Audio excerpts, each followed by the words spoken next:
has option number 1, not wanting to first pick it, and not wanting Jin Air to get it. Seeing where the ban priority is, game number 1 on the red side, Kingzone, Lucian, Zoe, Victor. So definitely going for a bit of a different approach. The Victor ban on blue and red is very intriguing to me, but it's a pick that both Grace, Linderung, and I guess Root as well are happy to opt into, so you're just trying to make the draft a bit more honest. Speaking of honesty, it's a policy with Cassiopeia. Oh, well, one of either the Yasuo or the Ezreal are going to get through this game, most likely, unless Kingzone ban them away, and Kingzone don't want the LeBlanc. They want to be going towards this Yasuo, most likely, as Jin Air. They have to ban Ezreal. LeBlanc's still not a first-pick champion in the meta right now, and Grace especially has had some pop-off games on LeBlanc in 2018, bad, so because of that, not wanting to opt into LeBlanc being open, relieve some pressure from Horn. I take your point. Ezreal, Yasuo, or both being open and taking one are the options here, and I think Jin Air probably went for the right call. I'm kind of on the Ezreal hype train as a champion, but Yasuo into Ezreal in terms of duo lane is actually pretty good for Yasuo. He actually gets through the Ezreal lane probably most forgivably, so I actually don't mind them taking Yasuo, plus it's a chance to pop off and add to your YouTube highlight reel. Hey, that is true. That is definitely true. As Jin Air thinking about taking away the Alistar to deny the Yasuo synergy, certainly a big deal here, as they could pick up Gragas as well and really deny any sort of bottom lane duo.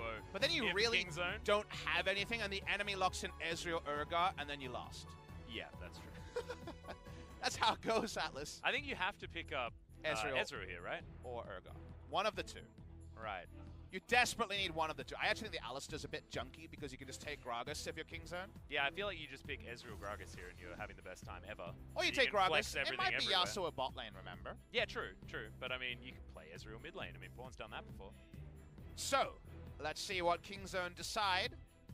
The Gragas will be locked in because Cuz is a noted Gragas player. And Tucson is also a noted Gragas player. So I think you have to take it here. It would be inane not to. Yep. So because of that, we will see the Gragas lock in.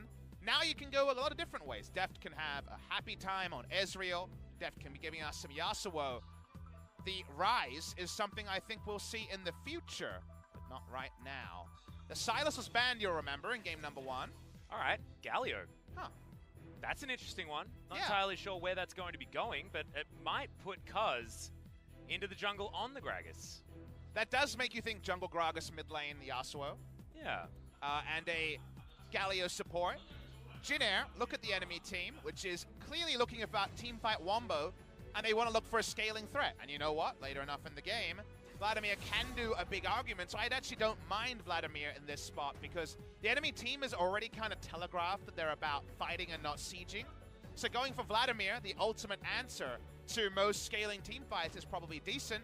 And if you can combine it with a Sivir, you definitely have a point in the game where you win. Yeah, exactly right. Well, that's going to be the first round coming in here. What do the bans actually tell us more about this composition? Is Ezreal going to be taken away from Kingzone?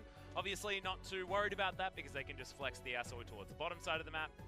Deft, of course, not played a lot of it competitively, but certainly has been playing a lot of it since the Awesome Dudes became a thing.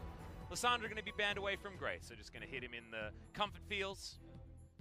I take your point, and yes, it is a hypothetical flex, but just with how the draft came together, it'd be really strange to me. It could still happen for Deft because actually Yasuo Galio as a duo lane works just fine.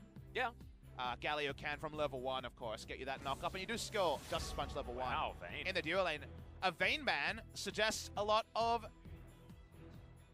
kind of cynicism about it being anything other than bot lane on the side of Kingzone. These are coverage bans for Sivir, so I think Root will be playing Sivir this game, but could still be on the Vladimir like we mentioned, but Vladimir and Alistar's a really weak duo lane, as we well know.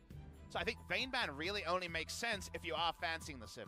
Well, you also could pick up the Kalista here because Kingzone are heading towards a decent Kalista draft on the same side. I mean, that's even more knock-up synergy available there. See where Kingzone do decide to go with this one, as Malrung's going to lock away the Xin Zhao, an understandable pick up there as Deft. What does he make of this Jin Air composition, and what does he want to play into it? Some golden oldies being flashed by Deft here. Very, very famous Kog'Maw player, of course. Kog'Maw would be a very bizarre pick in this game. But who knows? Aatrox's also a pretty bizarre pick in this game as well, as I'm not entirely sure where anything is going. Is Pawn on mid lane Galio now. We're trying to make sense of the madness on the side of Kingzone. On top lane Yeah, could be. Could be. I'm not willing to write anything off. Actually, Yeah. Atlas, I'm going to sit back and just savor this Jin Air series. Whoa, our cameraman almost tripped. Yeah, there. I mean, he was sitting back and he didn't have a seat, unfortunately. So, okay, Tristana going to be locked in, Papa Smithy, so I'm very confused. I thought Callista was standing out like a sore thumb, but no. It's the Trist on the bottom side. And what does Jin Air make of this? Because they can't really pick the Sivir into this one comfortably. Yet they really want it, Atlas. Yeah. They're going to actually look elsewhere. Now, this is with a very fluid lane assignment situation on the side of Kingzone, where only Tristana, to some degree, is locked into her role.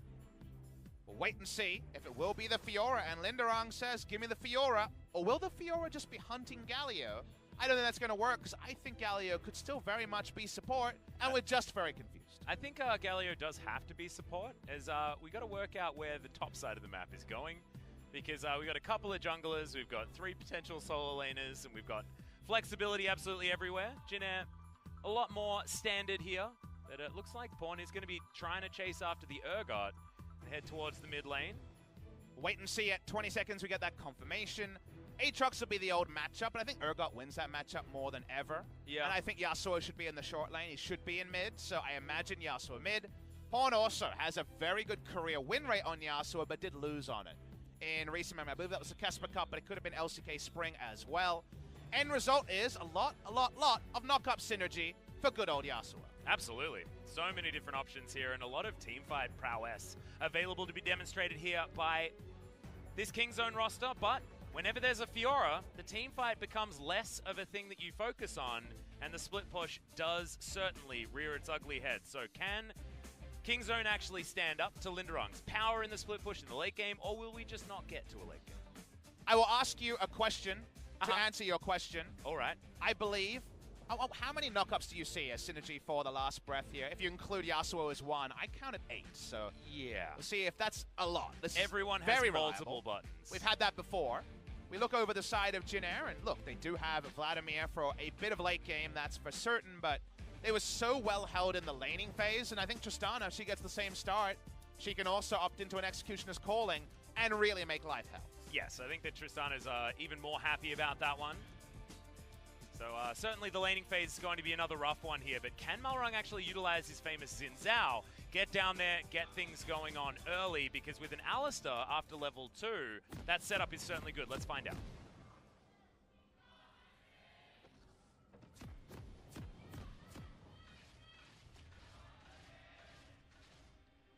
Okay, so here we are. Deft is going to be on the Little Witch Tristana towards the bottom side of the map. Tucson on the Galio duty. This time, they punished Galio in the last game, but now he's going to be the man donning the chicken outfit and heading towards the bottom side.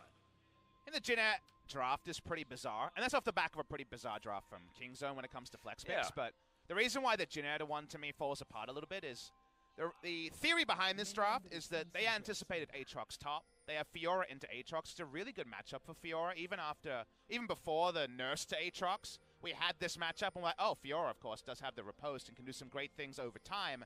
That time might be earlier than ever before, and Grasp does help out with the early trades. So it's definitely a pretty decent outscale matchup. Yeah, it might even be 1.5 items rather than the usual 2 items. I'm surprised they didn't go for Klepto just for that reason as well. It might even just be straight up winning trades around level 5 with no items being purchased. So I think Fiora's really strong in this matchup, but consider the rest of the team is kind of weird skirmishing champions that can't engage. So the 4-1 here can't siege and can't really engage. If it's an ARAM in mid, is this a Mexican standoff in the bot side? Absolutely.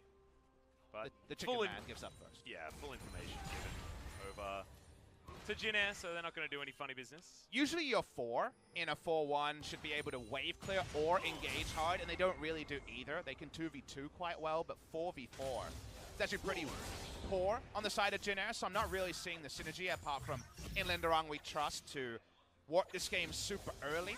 On the side of Kingzone, we know exactly what they do. Someone rushes in, throws out a knock-up, and Yasuo joins. Yeah, they deliver a Yasuo to a fight, and Pawn has about 1 billion different options in order to get that one going.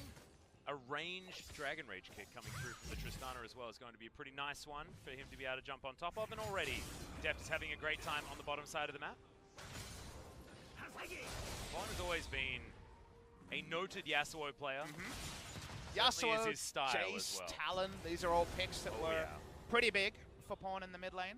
Anything that's an assassin, and especially one that can be tricky and frustrating to deal with, that is certainly the pawn way.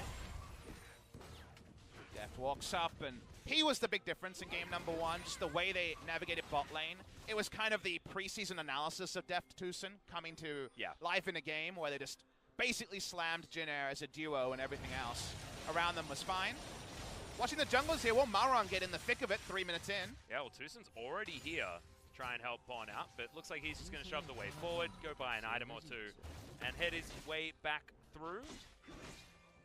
There's going to be the Rift Scuttler going down. Of course, there was a Ghost Borrow there, so full information is given over to Kingzone. See whether they can actually lock down the bottom Scuttler or whether Malrang is going to use this advantage as the Xin Zhao in order to bully Cuz around here in the early game. I actually made a note on my page. Understandably, you can imagine most of my notes for the second series. That Summit is still playing 9.3 Aatrox, and I believe Rascal is one of the few to join him. On that particular side, and we're already seeing CS-wise. I think this matchup is really Fiora favored after the latest batch of Aatrox nerfs. And so far, Rascal is showing a lot of respect to Linderong. That does mean it's going to be something that Cuz will want to intercede on. Because even just getting a gank off will delay some of the breakpoints and item breakpoints that will make this matchup probably harder and harder as we anticipate for the Aatrox. Yeah, exactly. Especially given the, like you say, 9.3 Aatrox situation that we find ourselves in. So Rascal just wanted to keep this wave relatively close to himself, and that Infernal Chains actually works out very nicely there. But with Linderong holding onto the riposte for so long, as you just saw, he is not able to actually go any further aggressive.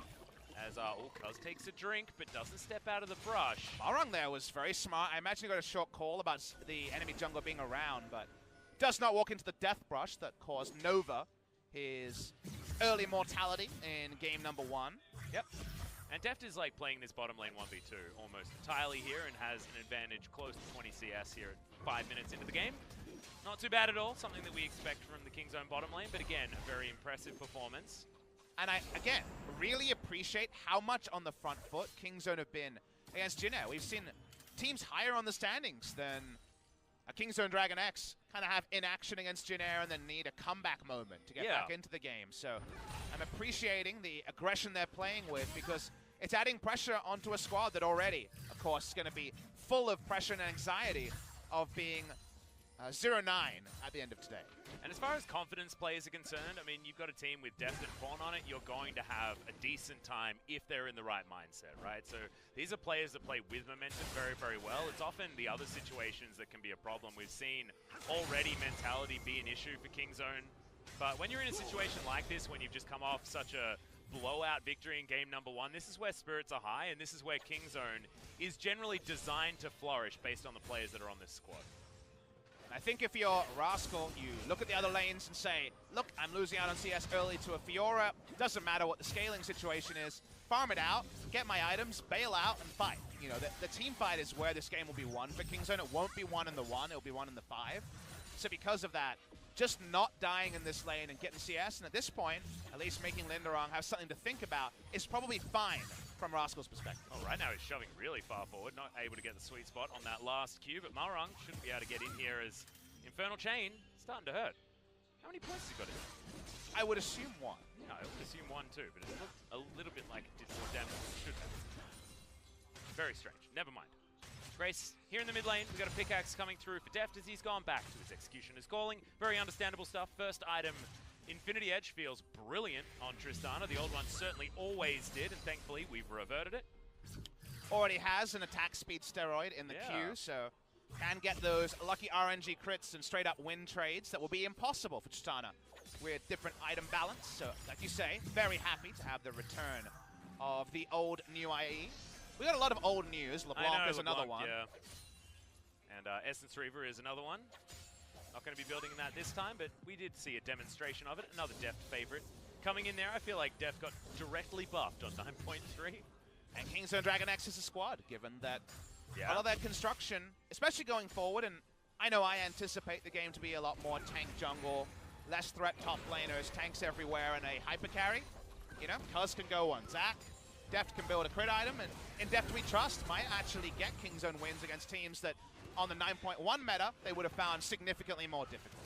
Yeah, and as you can see, I mean, Tucson has barely been in this lane. I'm surprised he got past level 3, because he's currently level 4. Deft is level 6, solo experience almost this entire time. Kellen's had to mirror a lot of what Tucson has been doing around this map as well, so it means that Deft hasn't necessarily been in a true 1v2, but often you see him underneath the enemy turret with 2 people there. And you know the why of that, of course, is think about the lane, and you might say, oh, but what if Alistair Headbutt pulverizes and Root comes in, Ignite, etc.? Remember that Tristana can buffer with the rocket jump and get out of Headbutt Pulverize, and it's not any Tristana, it's Deft, one of the most mechanically gifted AD carries of all time, right up there with Uzi. Because of that, they've been confident, and this is why. Well, there it is. The last breath finally comes in as Grace should be burning down. First blood going over to Pawn, but Cuz might be following him here. He takes a drink and is going to survive. The flash is forward. Deft looking to grab a kill on this one, but no, it's a double for the Yasuo, and Pawn's already online. And Kingzone are always first out of lane because they have never actually had their support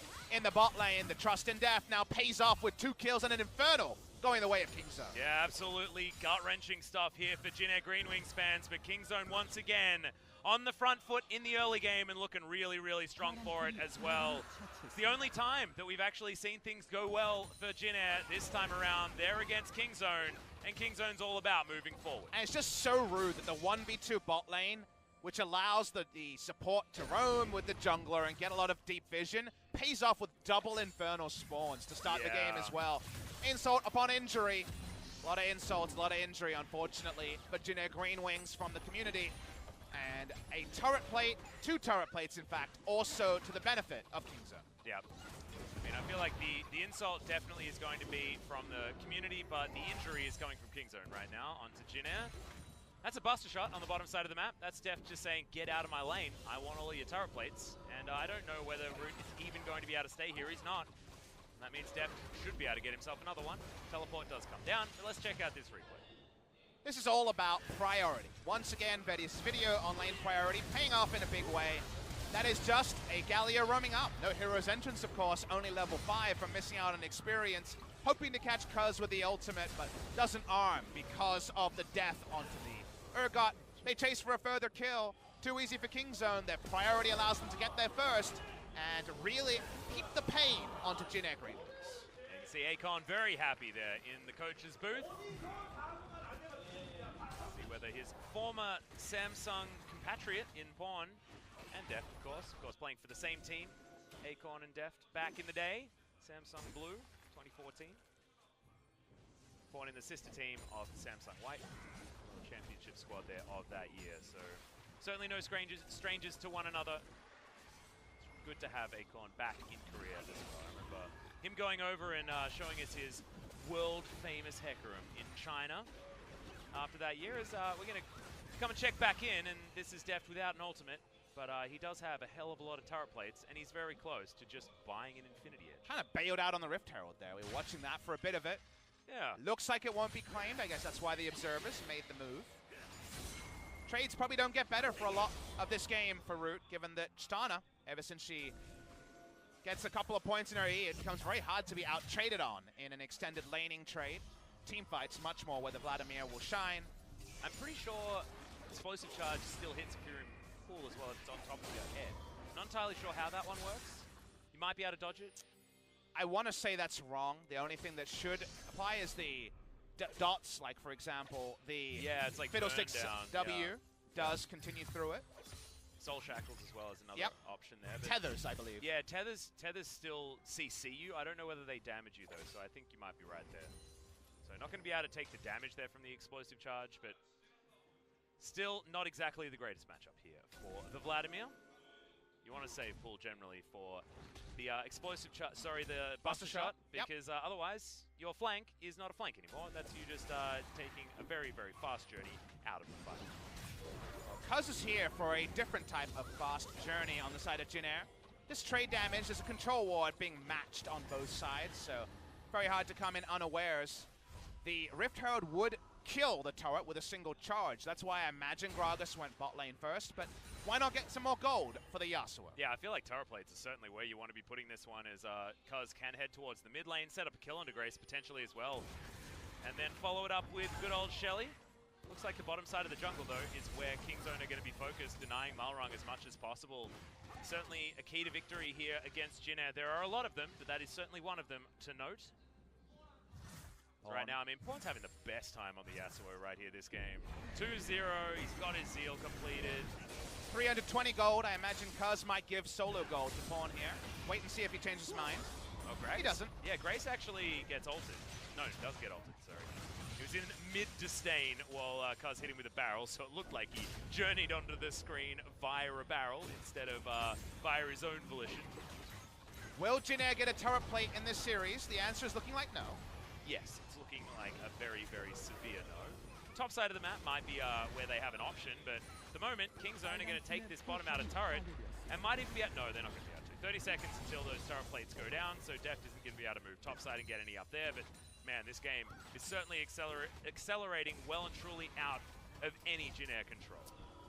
Unfortunately, Jin Air in 2 games, pre-14 minutes, have done nothing, Atlas. Nothing at all. They haven't been able to zone someone off for a plate, a turret dive, a gank. None of those things have happened, and that's around the one player who can really hold their head high for pre-15 minutes play on Jin Air, which would be Malrung. So far, Malrung has been inactive on Lee Sin, and you might say, okay, he can farm from time to time, but Xin Zhao is the ultimate early dueler. It's Halo Blade Xin Zhao. We know what that's all about.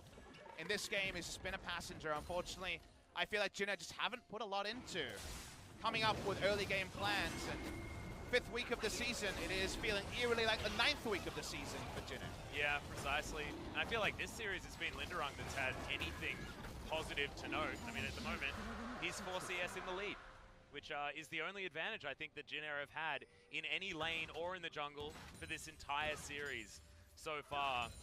And he's on a champion who can't spread his lead apart from Split Push, so they're going to lose Double Infernal. Yeah. Before too long.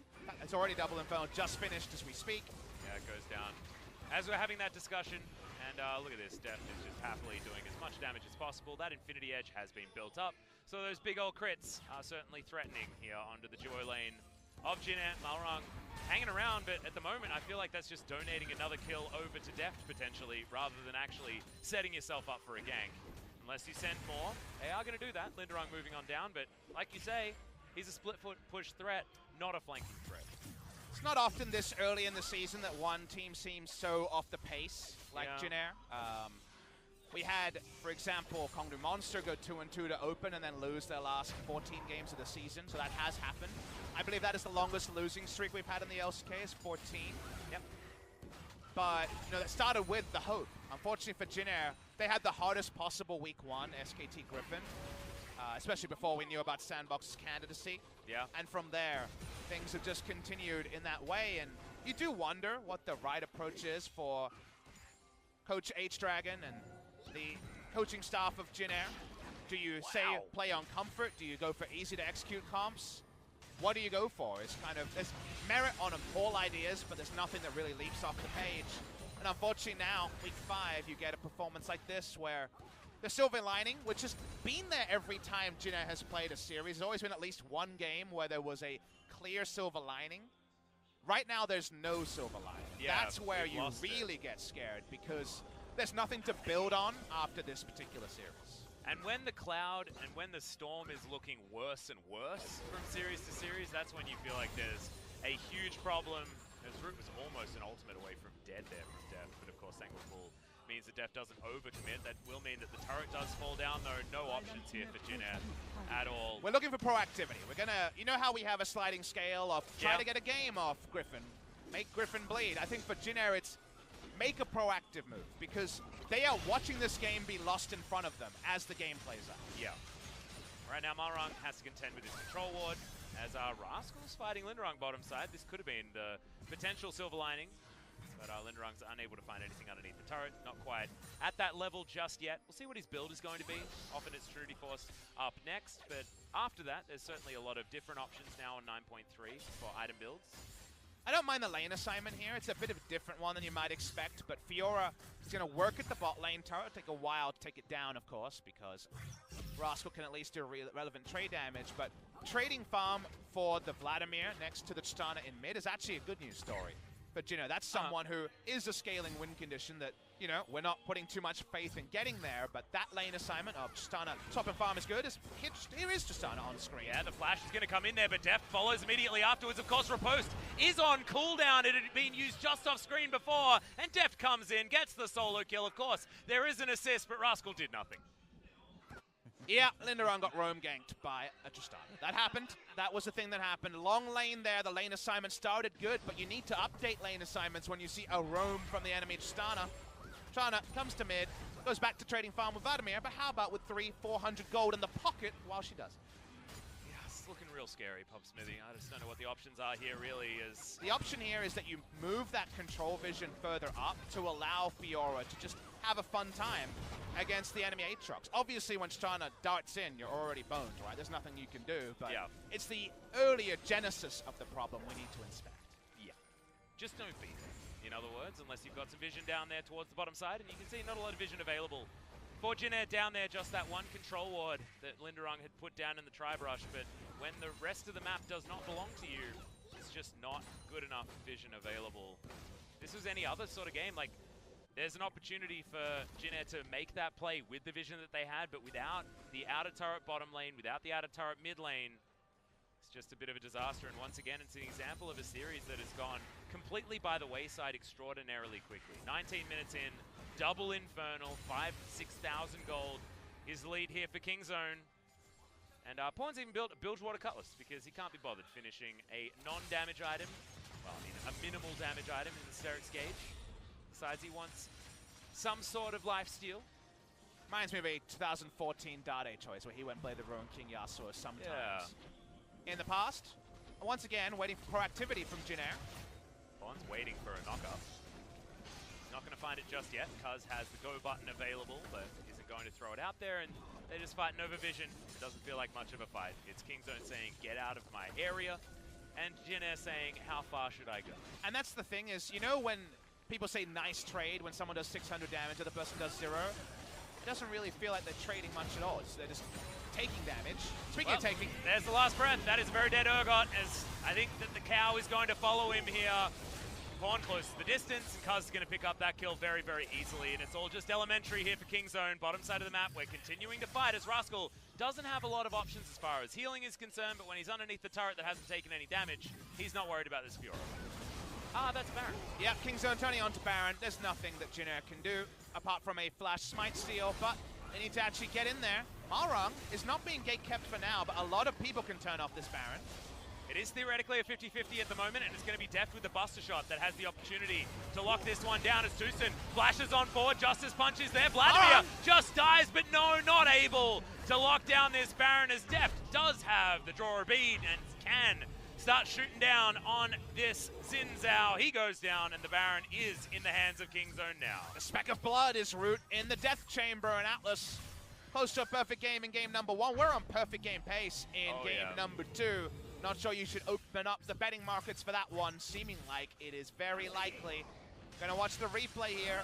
Remember, the word was proactivity from Jinner, and it's nothing like that. It's just Kingzone starting up. Malrung just watches on and does nothing under the turret. Doesn't even charge in. Yeah. Literally just watches 2 people die, and then takes a bit of damage from AoE Ludensprite. And I mean, theoretically, he could have gone in there and ulted to get people out of there, but this is really nicely done from Tucson, but maybe a little bit too early. But in the meantime, Deft has been taking down the bottom lane carry, and that meant that there wasn't quite as much damage in that pit. And now we've got a 10,000 gold lead at 21.5 minutes and a Baron circling around Let's not talk about Kingzone. it anymore. We're not talking about this game for now. It's not, unfortunately not much of a game on the side of Jinner. It makes me think, though, as Pawn looks for some more kills. I guess we should focus on the action. Well, there's another last breath to come in here. Can Pawn actually win this 1 versus 3? Well, it's not actually.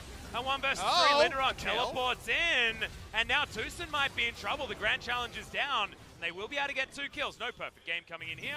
There's Rascal, dives on forward. Maybe he's going to deliver himself in here as well, as there's the Infernal Chains. Deft picks up that kill, though, and could this potentially be the Penta? The resets are starting. Deft is Goomba stomping around Summoner's Rift. That's not the crit that we wanted, but he's still going to be able to dive on forward here. 1, 2, picks that one up as he dives back underneath the inner turret.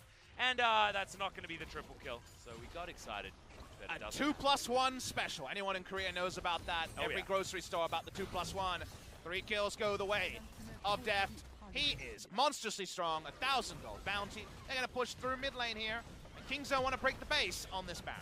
And I feel like, is this another one of those games where Jin Air are not going to do as much damage as Deft by himself? Probably not this time, I guess, because Linderung has been at least beating on Rascal a bit. But it's still a worrying scenario here. Oh, for sure. I mean, this is, to me, by far the most damage Jin Air have done for themselves as a squad the whole season, as I think we need 3 people in the lane against Deft. Yeah.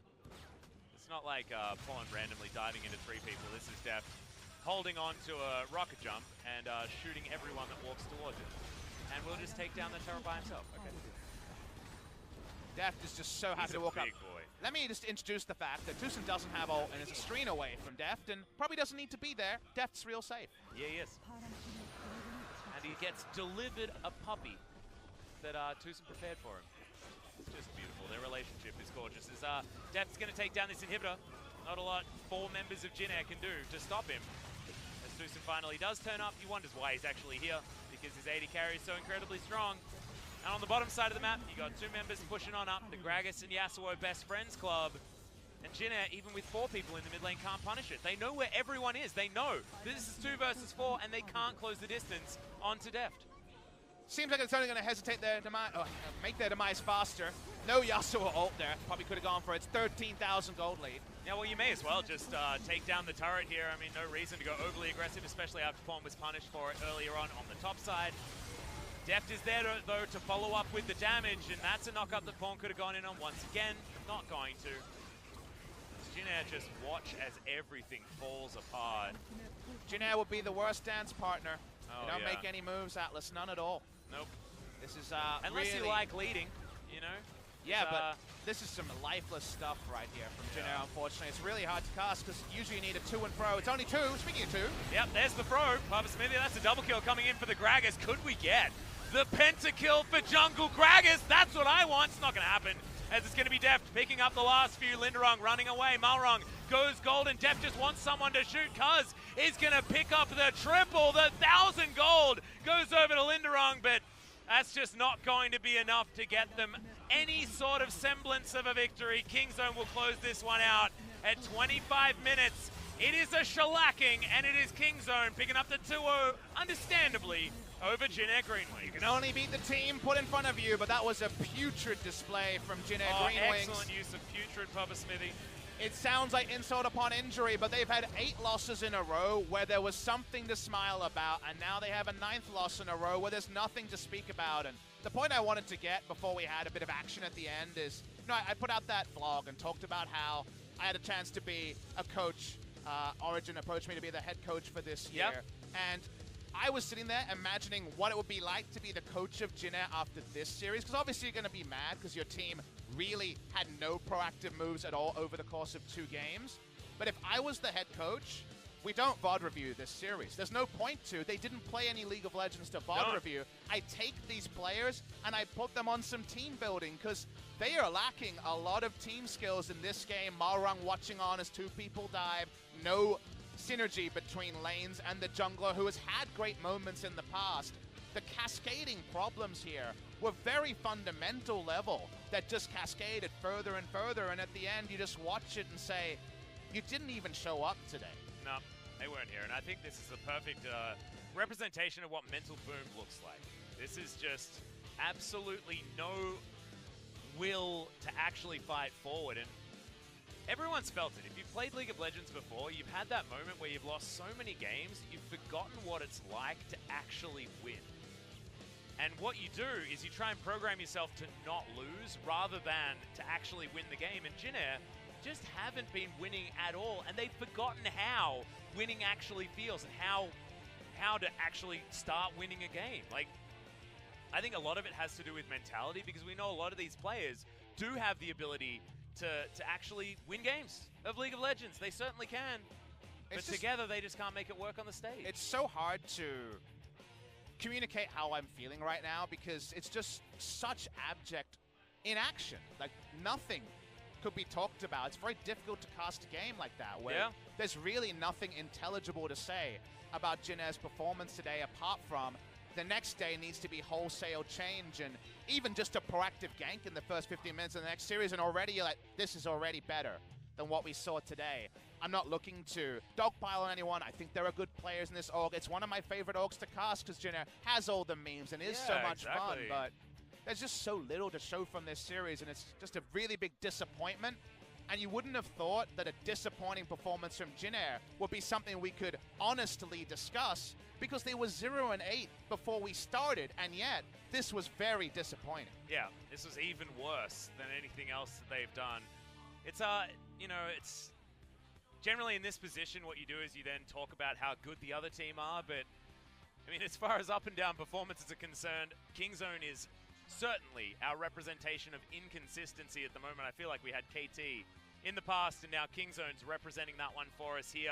Some Kingzone fans in the audience there, and of course the Deft fans will follow him absolutely anywhere, and he had a pop-off of a game today. I love the aggressive streak he showed. He looked at the enemy team doing nothing and said, oh, I can now do anything. Yeah. And that's the glass half full. For the side of Kingzone is, yes, you want to play, we already said, you judge Kingzone on how they pay forward the performance from today, because games against Jin Air are inevitably going to be these 2-0s. But specifically for Deft, he looks at an enemy that is not trying anything, and he says, all right, now I have the longest leash I've had, maybe as a pro player ever, to just do whatever I want in 1v3, 1v4, go in, and that's what you want to see. That's what a winner does, is they take every invitation and they go a further inch further, until they take the entire series over in this game. Remember, game one, he did more damage than the entire enemy team, and 20% more damage than the entire enemy team.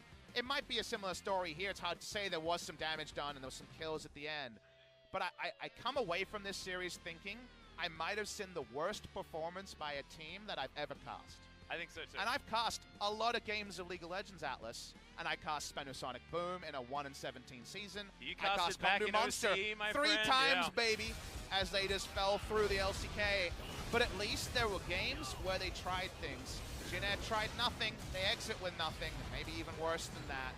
Some kills, and now we know what the highlight clip looks like for the next time Jin Air play. Yeah, it was Cuz almost dying to an ultimate that hit, and the Urgot then died.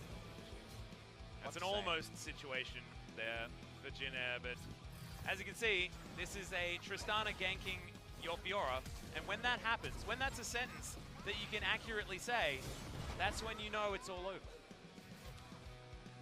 Well, I mark this one down in the calendars because it is going to take quite the impressive fight back for Jin Air to find signs of life.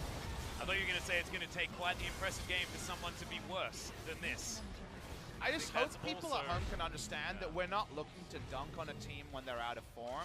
It's just the texture of this game, and I know I love to use that word, but I mean the feel of it, right? Yeah. I feel bad for this series because it wasn't really a competitive series, and we're in a competitive sports scenario in the LCK. We didn't receive that today. I feel like I was misled, and the fans should feel misled as well, because you need two to tango, and that is both a reference to dance and also the reality of any competitive expenditure. Another 28,000 game, 17-22. Look, they did more damage than Deft as a team, but that's a silver lining that should not get you much of a dinner. No, of course not. Especially not on a Tristana in a 25-minute game, who theoretically has a really powerful 3-item power spike, Bubba Smithy. That's not what we were playing on this time around. Deft managed to pick up 2 items and execution is calling, and the execution was certainly calling this game because Deft just went up and killed everyone, and the game was over. Well, I want the next series. I want to go back to what you were talking about with just the fact that we should be feeling a bit disappointed here, because also MVP back-to-back here for Deft is understandable, but Kingzone as a team, we know that they can win when they're styling. But what we really want to see out of Kingzone isn't this. We don't care about this because we know that they can do it. We want them to be able to do this against Sandbox, against Griffin, against SKT. We saw them do it one game against SKT, but otherwise fall flat on their faces. And that's the thing that makes me really sad, Papa. Well, let's look at Kingzone's next series. It is against Sandbox, coming up later this week. Sandbox. I agree. Wouldn't it be awesome to see this Kingzone against Sandbox? Sandbox. Yeah. Because Sandbox is one of our best early game teams. They racked up the turret plates. And they're Kingzone were also able a to do the same. style-based team as well, right? And that's where, if we see Kingzone play like this and lose, you're still like, damn. They took it aggressively. They paid forward a dominating victory, and they made something happen. So that's the silver lining for Kingzone. Well, let's talk to Deft and see what he makes of this series and of Kingzone right now. Let's throw it to Jason for some translation. Thank you very much, guys. This is Jason with today's first interview translation, and we're gonna be having a solo interview with Deft. We were facing a losing streak recently, so I mean, like, we were really that sad. But anyways, well, 2-0 victory again. I'm really feeling a bit relieved and really happy.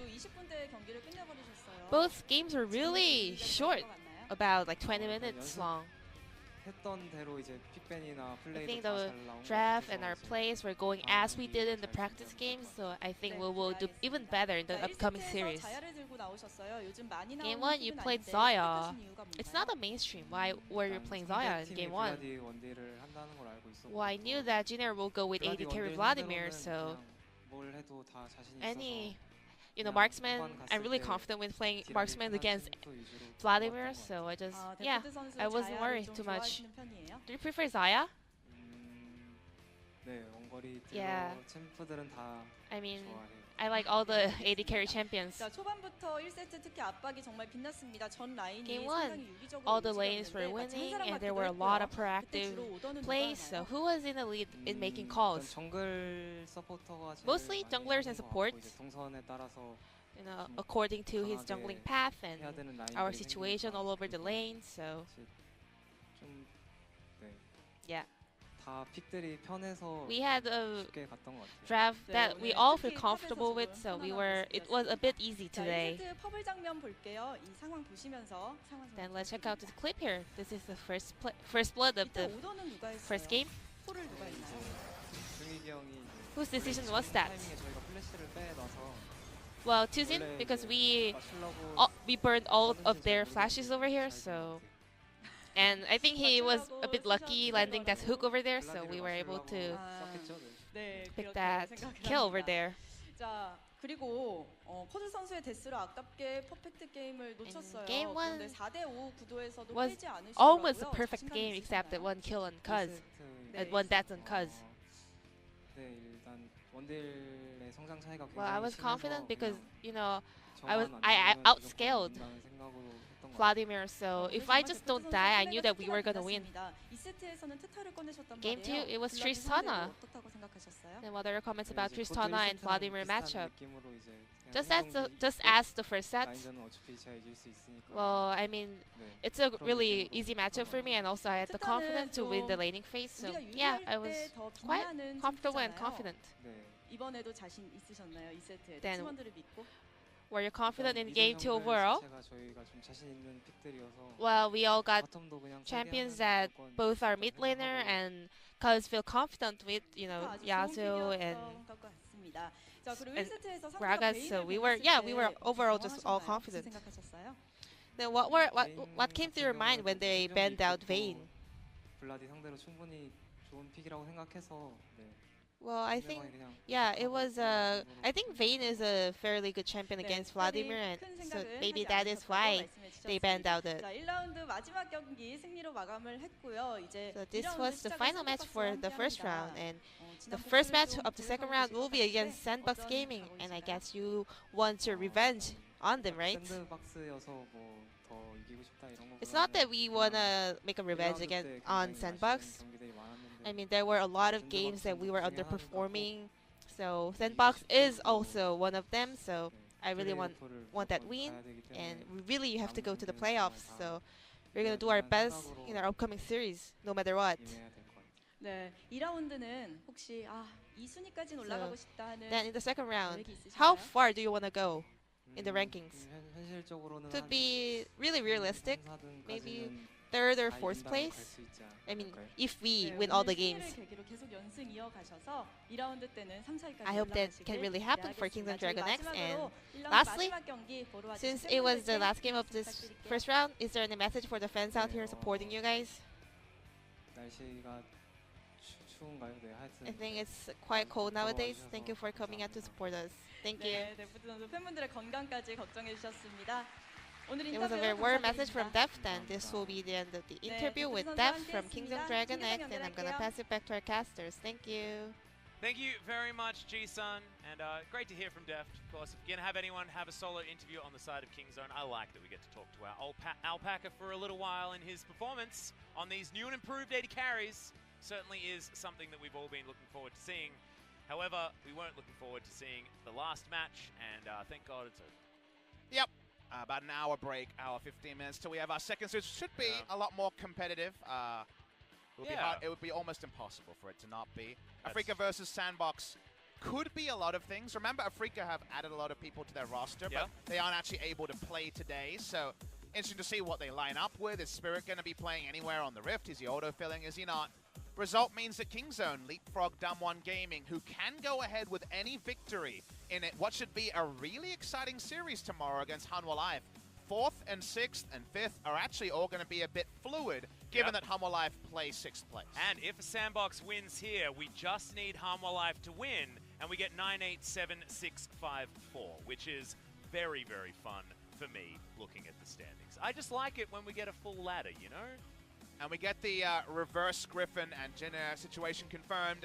Yeah. That's the worst round robin so far, guys. Hopefully our second series, a lot more League of Legends is played. Yeah, Sandbox versus Africa should be an exciting one, guys. It will be a long break before we're back with you, but try and shake off the last series and get ready for an exciting one in Sandbox versus Africa in about an hour.